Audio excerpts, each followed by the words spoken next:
Hello everyone. So today we have another example from a second order linear differential equation, homogeneous differential equation with constant coefficients. And specifically, we're looking at this physical system known as a harmonic or damped harmonic oscillator. Basically, you have a mass, a spring, and a damper. And we know the equation of motion for this system can be written as mx double dot mass times acceleration plus cx dot plus kx is equal to 0. And let's say that in this case, mass is equal to 1, c is equal to 4, and k is equal to 5. So for these values of these constants, let's solve this equation. So if we plug in those values, we get x double dot plus 4x dot plus 5x is equal to 0.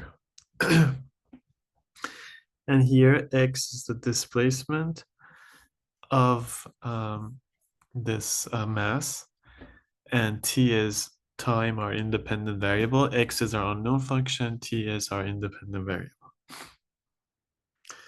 Okay, so we know to solve this equation, we're assuming a solution that's exponential, something like e to the mt. We plug that in the equation and we get the auxiliary equation.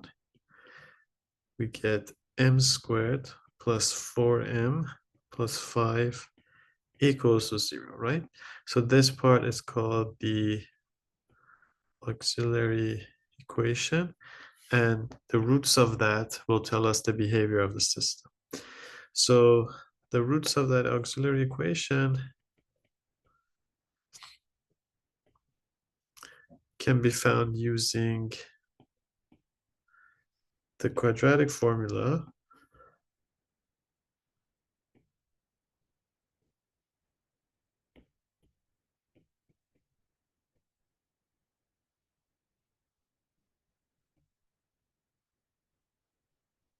So we have 4 squared, or 16, minus 4 times 5, or 20, divided by 2.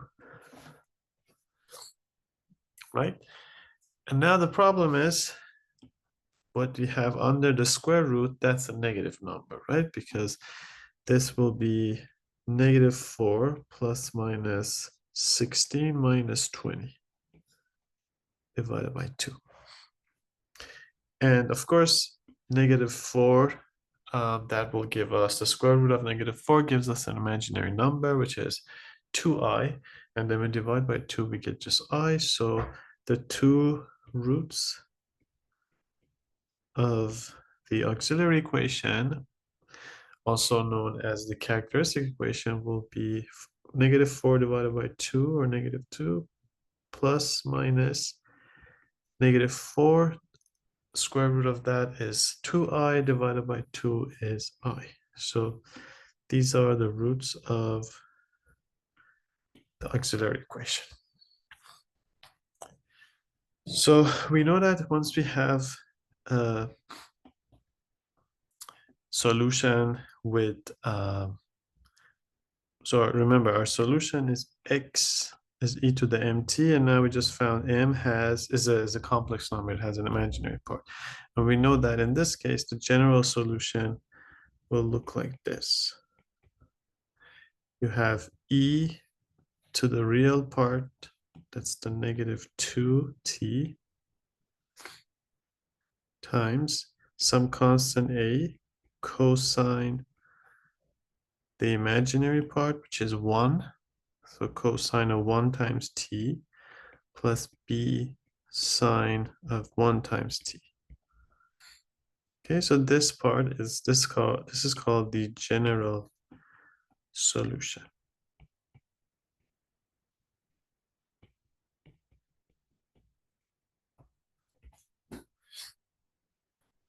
Okay, so again, the general solution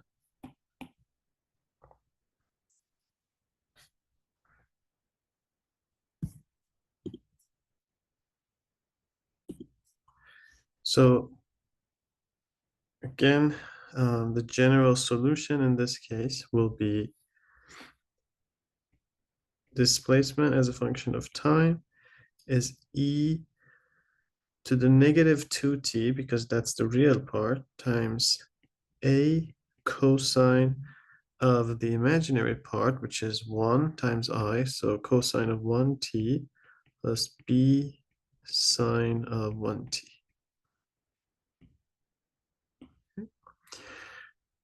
So we're familiar with this formula. This is, and we derived this last time in class. So this is called the general solution. Why do we call this the general solution? Well, because this is not one solution. This is a family of solution. For any value of a and b, this will satisfy this equation, the differential equation of motion. So what is this specific problem we're trying to solve? Well, we need to know its initial conditions, okay? So let's go back to the problem statement and add that. Let's say the initial condition is x naught was 0 and x dot naught was 2. So what that means is that the spring and the mass is not displaced initially, but it's given an initial velocity of 2 meters per second to the right. Okay. So now that we have an initial condition, we can apply that to basically find a and b, the values of the constant. So the first initial condition says x at 0 has to be equal to 0, right? So if we plug in 0, we get e to the 0, which is 1, times a to cosine of 0, again 1, plus b sine 0, which is 0, right? So this has to be equal to 0. This term will be 0. This will be 1. This will be 1. And that gives us that a has to be 0. Okay, so that is our first constant value, coefficient value. Second one is that x dot at time 0 has to be 2. So that means I have to take a derivative of x, right? But the good thing is I know a is already 0, right? So I don't even need to worry about this term and taking its derivative. I just need to take the derivative of e to the negative 2t times b sine t.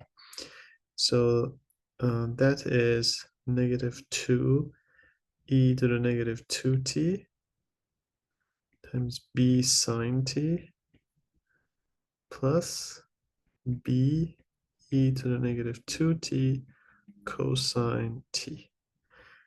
And we plug in 0, and again, this has to be equal to 2. So if I plug in 0, I'm going to get negative 2 e to the 0, b sine 0, so this will be 0, plus b e to the negative 2t, or 0 cosine 0 is 2. Right, so this term is 0, this is 1, this is 1, and that gives me b is equal to 2. So we found the two coefficients, and finally our solution is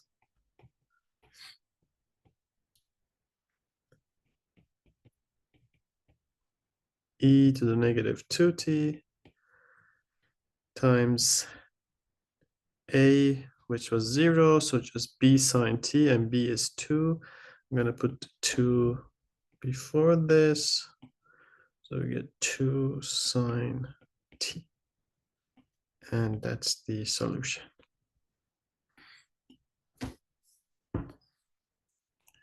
So looking at this solution in the context of our problem, this is displacement versus time and displacement of this mass. So what's happening is you have two parts, right? You have the sine term, which basically tells you that your answer will have oscillations. This mass will oscillate. And this term, which tells you that the answer will decay exponentially. Okay. And this system where you have decay and oscillations together, this is called an underdamped system.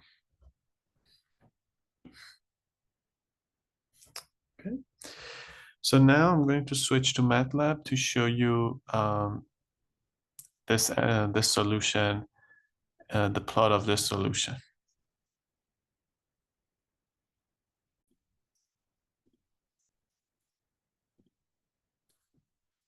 Okay, so here I have this MATLAB script that will plot the answer. Again, the answer is 2 times exponential and negative 2t times sine t. Okay, and when I plot this,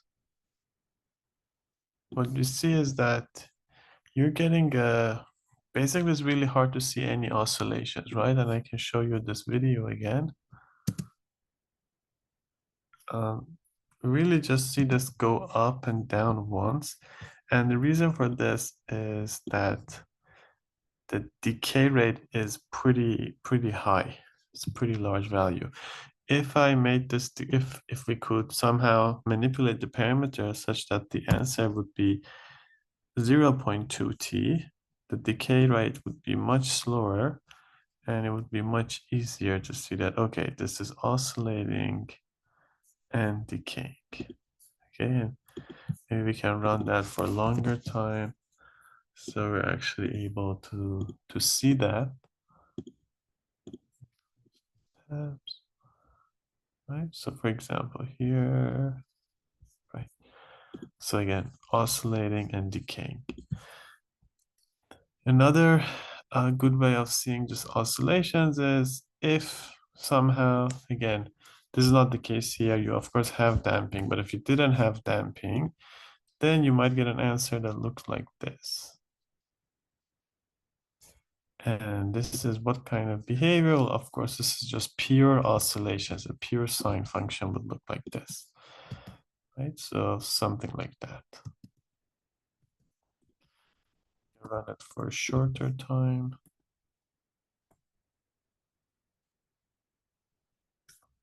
So that it's not so fast.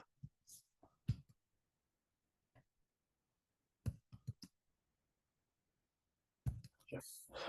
Okay, so that is our extra example from this section of the textbook. Very important concept.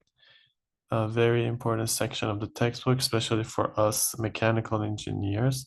Again, the mass spring damper system, the harmonic oscillator is used everywhere, not only for a real mass spring, for a literal mass spring, it's the model for many physical systems.